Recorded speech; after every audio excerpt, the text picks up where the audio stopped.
मेरे पीछे माइक पे बोलिए। प्रकृतिम स्वाम अवष्टभ्य प्रकृतिं स्वामवष्टभ्य विसृजामि पुनः पुनः विसृजामि पुनः पुनः भूतग्रामम् इमं कृत्स्नम् भूतग्राममिमं कृत्स्नम् अवशं प्रकृतिर्वशात्। अवशं प्रकृतिर्वशात्। प्रकृतिम स्वाम अवष्टभ्य, अपनी प्रकृति में प्रवेश करके विसृजामि पुनः पुनः, मैं बार बार सृजन करता हूँ। भूत ग्राम इमम कृष्णम। भूत ग्रामम का मतलब होता है, यहाँ पे भूत का अर्थ है, जैसे आपने लिया था ना वो पंच महाभूत, उसी तरह भूत ग्रामम का मतलब हो गया पंच महाभूत से बनी हुई समग्र सृष्टि। ग्राम का मतलब होता है समुदाय, एक इकट्ठा हुआ स्थान, समझते हैं, ग्राम गांव। तो ये पूरा ये भूत ग्रामम है, पूरा जगत है, इसकी अभिव्यक्ति जो है कृतस्नम का मतलब होता है कंप्लीटली, वह मैं उसकी सृष्टि करता हूं। अवश्यम प्रकृतिर वशात, और ये प्रकृति के वश में होता है। संपूर्ण विराट जगत मेरे अधीन है, यह मेरी ही इच्छा से बारंबार स्वतः प्रकट होता है और मेरी ही इच्छा से अंत में विनष्ट होता है। इसको कल हम सुबह भागवतम पे सुनेंगे, गीता भूषण टीका। मेरी त्रिगुणमयी प्रकृति में स्थित होने का अर्थ है कि मेरे संकल्प से प्रकृति को महतत्व और अन्य तत्वों में परिवर्तित करते हुए, ये समझ में आया? भगवान अपनी प्रकृति में स्थित होते हैं, इसका अर्थ यह नहीं है कि भगवान गुणों से प्रभावित हो जाते हैं। जैसे चुंबक लोहे के कणों को इधर से उधर कर रहा है, इसका अर्थ यह नहीं कि चुंबक उन कणों को स्पर्श करता है, दूर से ही उसको करते, तो इच्छा मात्र से भगवान इस प्रकृति को चलायमान कर रहे हैं। ठीक, ये बात बोलो। मेरे संकल्प से ही विभिन्न काल चक्रों में मेरी प्रकृति को परिवर्तित करते हुए मैं जीवों के चार प्रकार के शरीरों का सृजन करता हूँ। काल चक्र आप जानते ही हो, ब्रह्मा जी का दिन, उस पे फिर मनवंतर, फिर उसमें चार युग इत्यादि। देवता, मानव, पशु और वृक्ष। यह कैसे होता है? जीवों के पहले के कर्म संस्कार के अनुसार मैं उनके शरीरों का सृजन करता हूं। ये लाइन समझ में आई या नहीं समझ में आई? जैसे जैसे उन्हें कर्म किए उसके अनुसार उनके चित्त में छाप पड़ गई, उसी के प्रति इच्छा हुई, उसके अनुसार उनको शरीर मिल गया।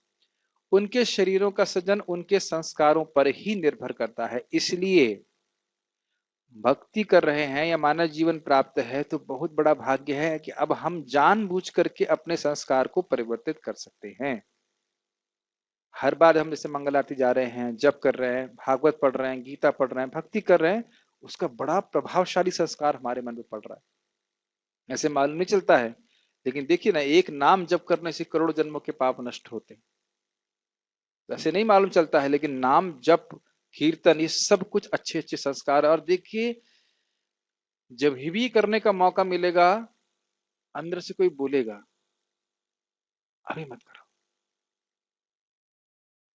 जब भी गीता क्लास होगी, कीर्तन होगा, तो अंदर एक भूतनी बैठी हुई है, इसका नाम है माया देवी, जो कहेगी नहीं, वो और कार्य महत्वपूर्ण है, अभी मत करो, बाद में जाना।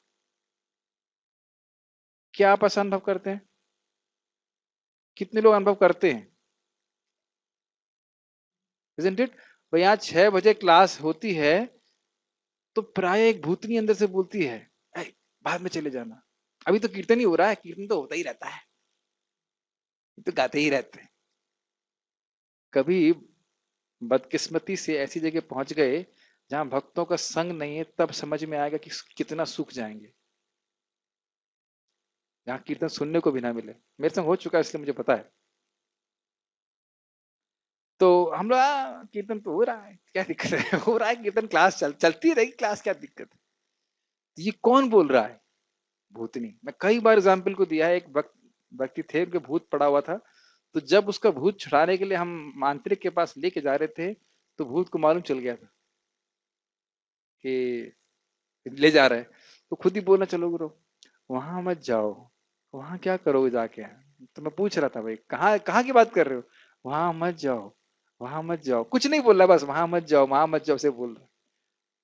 तो जहां हरे कृष्ण मंत्र जप हो रहा है, कथा हो रही है, तो माया कुछ नहीं कर सकती, बस यही बोलती रहेगी, वहां मत जाओ, वहां मत जाओ, वहां मत जाओ। ये चीज है। इसीलिए आप माला उठाएंगे ना, तो माला उठाने से पहले माया बोले कि क्या क्या, अरे अभी नहीं, अभी नहीं, अभी अभी नहीं, अभी नहीं, बाद में जब करना, बाद में जब करना। इसीलिए जो बुद्धिमान वैष्णव है, वो सुबह जरूर उठता है। सुबह उठकर उठेंगे तो तुरंत आप देखेंगे चेतना बिल्कुल अलग होती है। हाँ, जब करना है मुझे।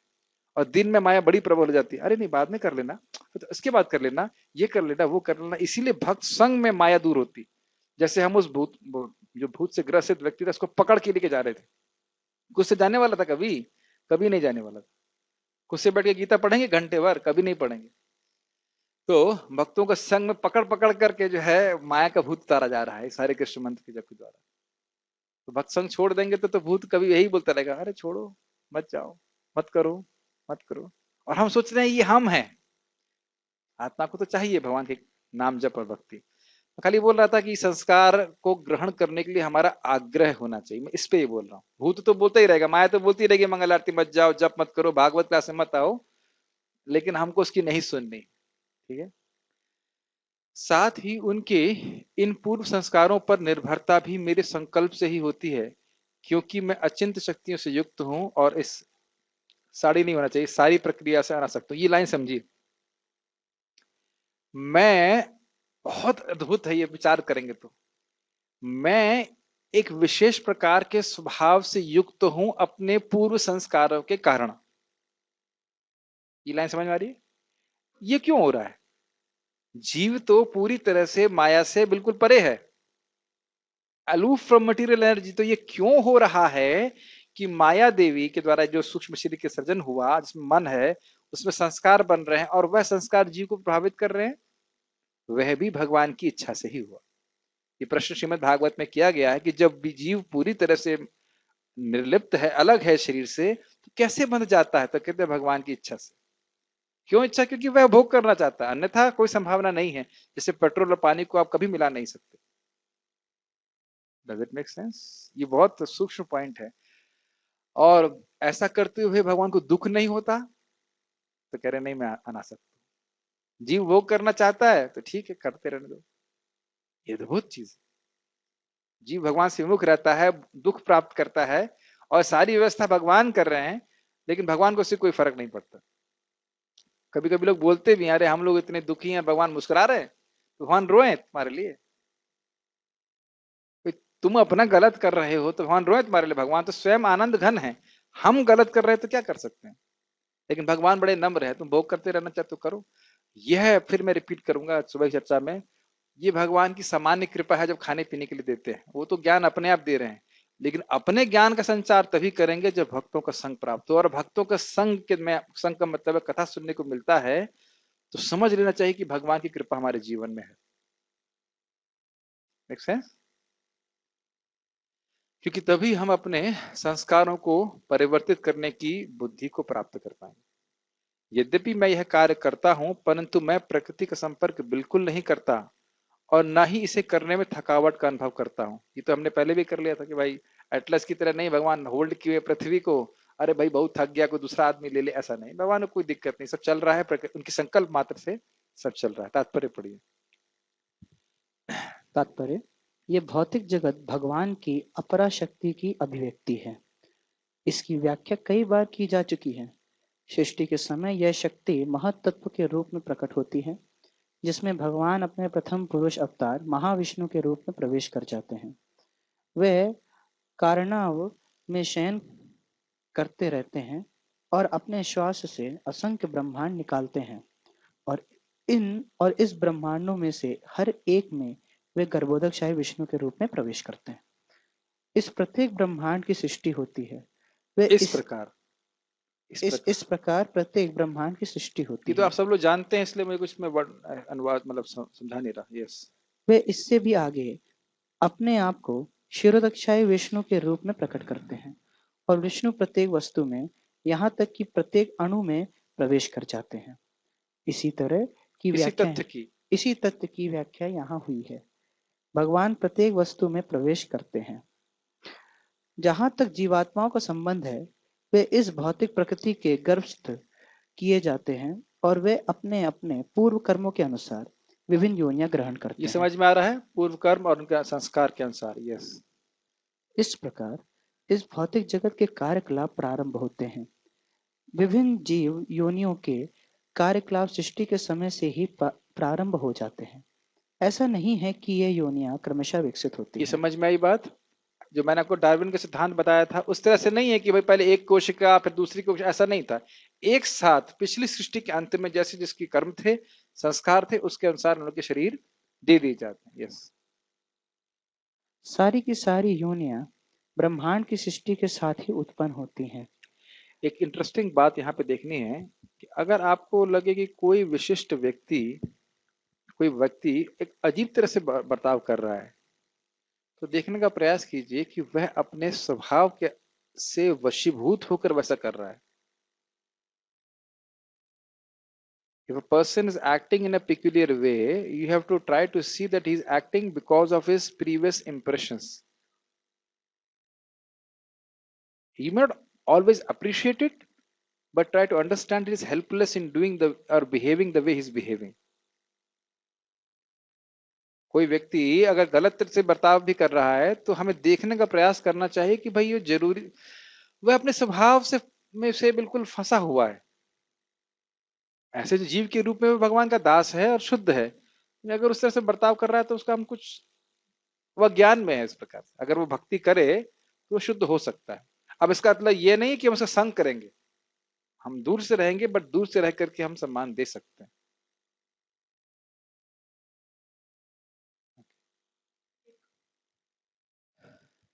एक चीज समझनी थी प्रभु जी, सारी योनियां ब्रह्मांड से एक साथ उत्पन्न होती है। जैसे महाविष्णु के अंदर सारी जीव जाती हैं, इच्छाएं समय से जो उनके अंदर होती हैं, सृष्टि हुई तो सब ब्रह्मा जी हैं। हाँ, तो सारी एक साथ कैसे हो गई? एक साथ करता है कि जब ब्रह्मा जी की सृष्टि हुई तो ब्रह्मा जी उसके बाद सबको सृष्टि करते हैं उनके कर्मानुसार।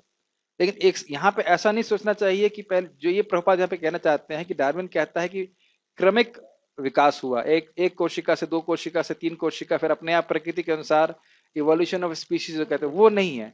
यहाँ पे ब्रह्मा जी आए, ब्रह्मा जी के बाद उन्हें सब जीवों को उनके कर्म के अनुसार शरीर दिए, ये कहने का अर्थ।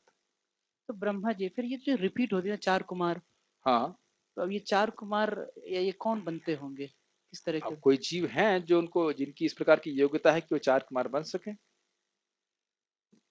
जैसे कि नारद जी को आध्यात्मिक शरीर प्राप्त हुआ, फिर उसके बाद वे ब्रह्मा जी के द्वारा प्रकट होते हैं। नारद जी तो ये तो फिक्स, मतलब कोई और नहीं बन सकता और ना? कोई बन नहीं, नारद जी जैसे कोई व्यक्ति नहीं, बनने वाली बात नहीं है, उनका तो आध्यात्मिक शरीर ही है। जैसे ब्रह्मा शिव, ये जो मेरी अंडरस्टैंडिंग सब एक पोजीशंस हैं। ब्रह्मा जी हैं, शिव जी नहीं। शिव जी एक शिव तत्व है, वो कोई पोजीशन नहीं है। जब हम ब्रह्मा सुनते जी हैं कि पोजीशन है। हजारों हजारों करोड़ों करोड़ शिव हैं, तो हाँ, तो भगवान ऐसे तो हजारों हजारों विष्णु भी हैं, हाँ लेकिन पोजीशन नहीं है। Vishnu is not a position, Shiv ji is not a position. Shiv ji एक तत्व ही अलग है, दुर्गा जी एक तत्व ही अलग है, शक्ति तत्व है।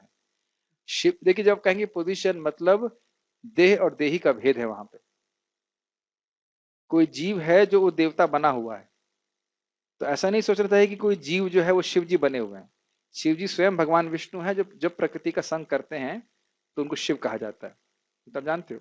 शिव जी भी जैसे कि हम देते हैं कि चतुर्भुज में रूप में सदा शिव रहते हैं, फिर यहाँ पे महेश धाम में अलग होते हैं, फिर यहाँ हाँ, पे जो अलग आते चतुर्भुज हैं। रूप में सदाशिव रहते हैं वो विष्णु स्वरूप हैं, हाँ, और उन्हीं के विस्तार हैं, शाश्वत रूप से उनके विस्तार हैं शिव जी। लेकिन वह कोई पोजीशन नहीं है। पोजीशन जैसे यहाँ पे इंद्र है, तो कोई जीव है जो देवता बना हुआ है, वह पोजीशन है।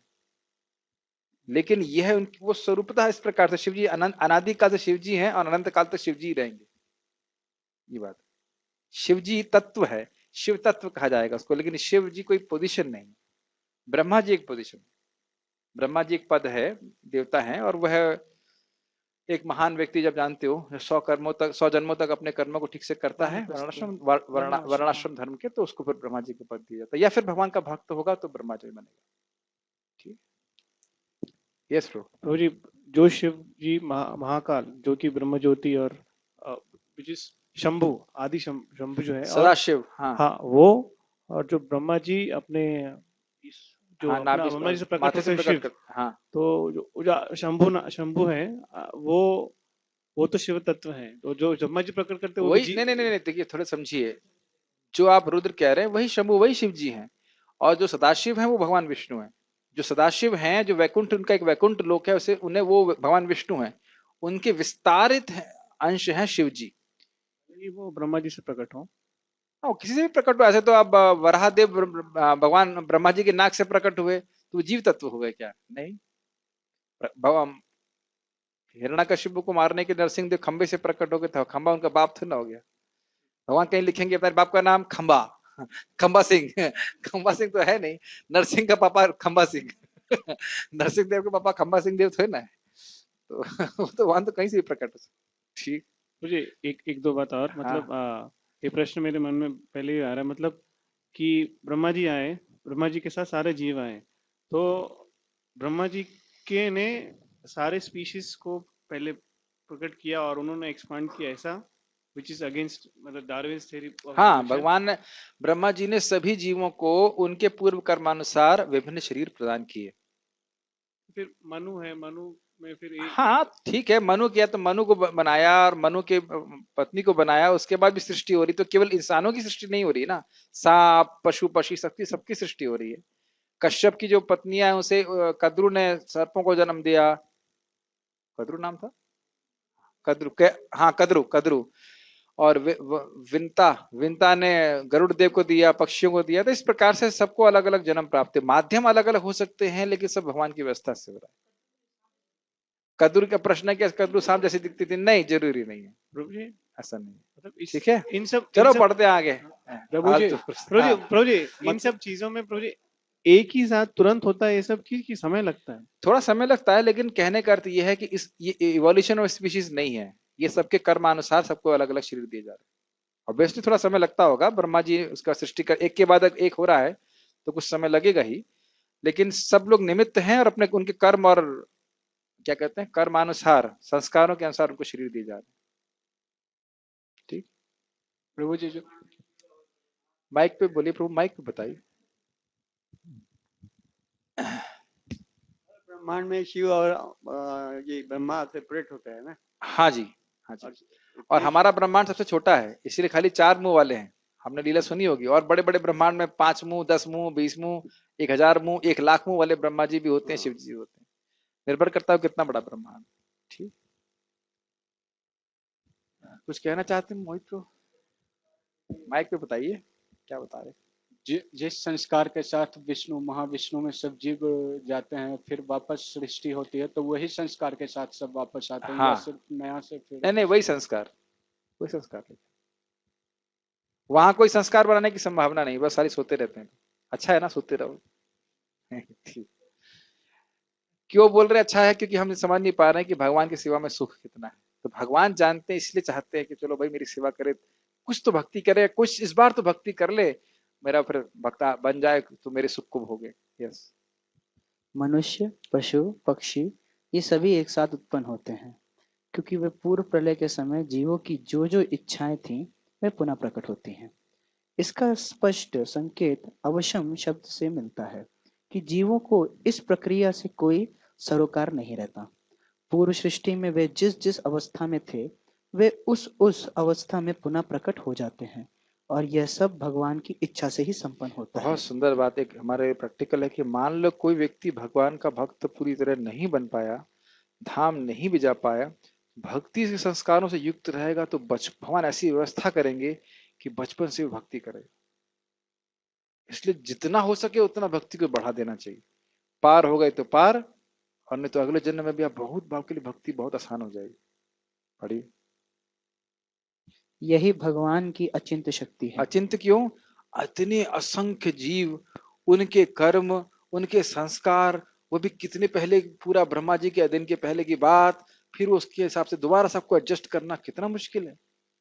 मैं तो यही सोच के हैरान रहता हूँ कि भाई सबका बिल पेमेंट यहाँ पे करती है गवर्नमेंट, इसका इतना टैक्स लेना, उसका इतना टैक्स लेना, कितनी इसे वेरी टैक्सिंग जॉब।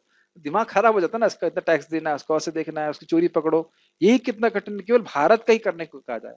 और मान लीजिए अकेले आपको करना हो तो दिमाग गर्म हो जाएगा, लेकिन भगवान कोई तकलीफ नहीं, संकल्प मात्र से कर रहे हैं। तो किसी अरे गहरे नत्थु खेरे का वजन नहीं कर रहे हो, भगवान की महानता यहाँ पे दिख रही है। यस। विभिन्न योनियों को उत्पन्न करने के बाद भगवान का उनसे कोई नाता नहीं रह जाता। यह सृष्टि विभिन्न जीवों की रुचियों को पुनः पूरा करने के उद्देश्य से की जाती है। समझ में आया? जैसे कर्म थे, भोग थे, वैसे शरीर दे दिए, अब तुम्हें जो करना है करो। यस। अतः भगवान इसमें किसी तरह से बद बद नहीं नहीं होते। होते हैं। प्रश्न है? चलो स्टॉप हियर। श्रीमद् भगवद गीता की जय। श्रील प्रभुपाद।